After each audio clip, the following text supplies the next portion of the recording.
पेड़ तो सभी प्रजातियों के लगाते हैं, लेकिन पीपल क्योंकि लोगों को बड़ा इंटरेस्ट आता था और उस पे हमें क्वेश्चंस बहुत होते थे कि इस पे तो भूत होते हैं, यक्ष होते हैं, इस पे तो चुड़ैलें बसती हैं, इमली और पीपल पे, तो आप पीपल ही क्यों लगाते हैं? तो इसीलिए फिर वो धीरे धीरे वो छेड़छाड़ में ही, मजाक में ही नाम पीपल बाबा पड़ गया। और आज वो विकिपीडिया में पीपल बाबा ही लिखा हुआ। हाँ, विकिपीडिया में भी, गूगल में भी, सारा देश, हमारे मदर फादर, हमारी पूरे फैमिली, हमारे रिलेटिव्स, हमारे सब पीपल बाबा के नाम से ही जानते हैं। अब परिवर्तन, जो मेरा लीगल नाम है, उस नाम से कोई मुझे पुकारता ही नहीं। वैसे मैंने ये प्रश्न 6 नंबर पे लिखा था, क्या वास्तव में पीपल के पेड़ पे भूत होते हैं?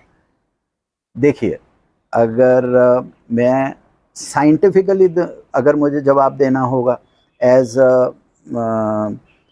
तो विज्ञान की दृष्टि से नहीं, लेकिन मुझे ऐसा लगता है कि कुछ तो ऐसी ताकतें हैं। एनर्जी की बात कर रहे हैं? एक हम एनर्जी की बात कर रहे हैं कि जब भी हमने पीपल के साथ काम किया, हमने 46 साल 1,27,00,000 पेड़ हमारे खड़े हैं। 1.5 करोड़ लगाए थे, लेकिन उनसे 10-20 लाख की क्षति भी हुई।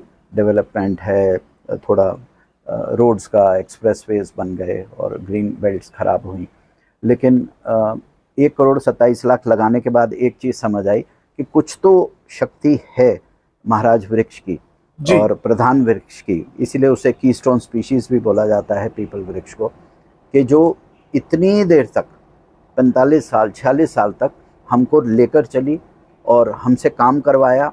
जैसे हमारी नानी बड़ी प्यारी बात बोलती थी, कभी ये घमंड मत करना, अभिमान मत करना कि तुमने पीपल को लगाया, याद रखना पीपल ने तुमको चुना है अपना काम करने के लिए, इसलिए तुम लगा पा रहे हो। जी। तो उस समय पिताजी क्या कहते थे? पिताजी क्या बनवाना चाहते थे? पिताजी कहते थे कि आप डॉक्टर बनो, क्योंकि आपके पिताजी खुद आर्मी में डॉक्टर थे, इंजीनियर बनो। फादर तो बड़ा सिंपल सा बेचारे, वो बड़े सिंपल और straight forward. He was a good decorated soldier, very loyal army officer.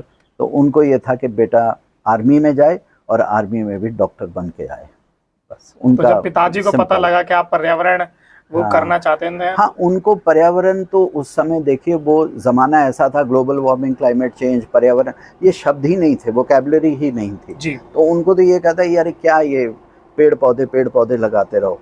लेकिन फिर उनको धीरे धीरे हमारी नानी ने उनको संभाला कि देखो बच्चा जो है, इसकी टीचर ने इसको समझाया है। 1976 की बात थी, तो स्कूल में हमारी टीचर हमें बोला करती थी कि वृक्षों की संख्या को बढ़ाओ, क्योंकि वृक्षों की संख्या जब बढ़ती है तो बायोडाइवर्सिटी बढ़ती है, छाया बढ़ती है, एकरेज बढ़ती है, हरियाली की हेक्टेयर्स बढ़ते हैं, पानी का जल संरक्षण होता है। जो वृक्ष होता है वो पानी का चुंबक होता है, वो बारिश भी लेकर आता है, ग्राउंड वाटर को भी ठीक रखता है, आपके कुएं में भी पानी आता है, आपके तालाबों में भी पानी आता है, आपकी नदियां भी ठीक हो जाती हैं। तो सेंटर पॉइंट जो था, ये बचपन में ही 11 साल की उम्र में समझ आया कि वृक्ष है। अगर वृक्ष हैं तो सब ठीक है, सब कुछ है, सब बैलेंस में है। तो गुरु किसको मानेंगे, अपनी नानी को या वो अध्यापिका को? नहीं, हम कहेंगे ये गुरुजन है। ये एक बास्केट था, बल्कि एक जैसे थाली परोसते हैं ना, तो आप ये नहीं कह सकते ये दाल ज़्यादा इम्पोर्टेंट थी या आलू इम्पोर्टेंट था, अचार था या पापड़ था। मैं समझता हूँ शुरुआत हमारी टीचर से हुई, अंत हमारे आचार्य जी से हुआ, और ये 20 साल का ऐसा समय था। हमारा फॉर्मेटिव एज जो थी, टीनेज लाइफ जो थी हमारी पूरी, वो गुरुओं के ही चरणों में गई। हमारे गुरुकुल के जो मिश्रा जी थे, हमारी नानी थी, हमारी टीचर थी, और फिर हमारे आचार्य रजनीश, जिन्होंने फाइनल उसको एक पूरा स्टैंप दिया कि नहीं, तुम जो कर रहे हो यही योग है, यही साधना है, यही तुम्हारा ध्यान है, इस रास्ते से भटकना मत। बाकी तो देखो, डॉक्टर इंजीनियर तो सभी बन जाते हैं, प्रकृति के लिए काम करने वाले बहुत कम लोग होते हैं। तो तुम अपना समय इसी को देना, यही तुम्हारे जीवन का पर्पस है, यही तुम्हारे जीवन का मीनिंग है। तो हाँ, क्षमा चाहता हूँ। नहीं, बस इस दौरान जीवन में संघर्ष भी कुछ रहा आपके? संघर्ष तो देखिए, संघर्ष तो ऐसा होता है, विचारों का संघर्ष होता है, बाकी तो छोटी मोटी बातें हैं। तो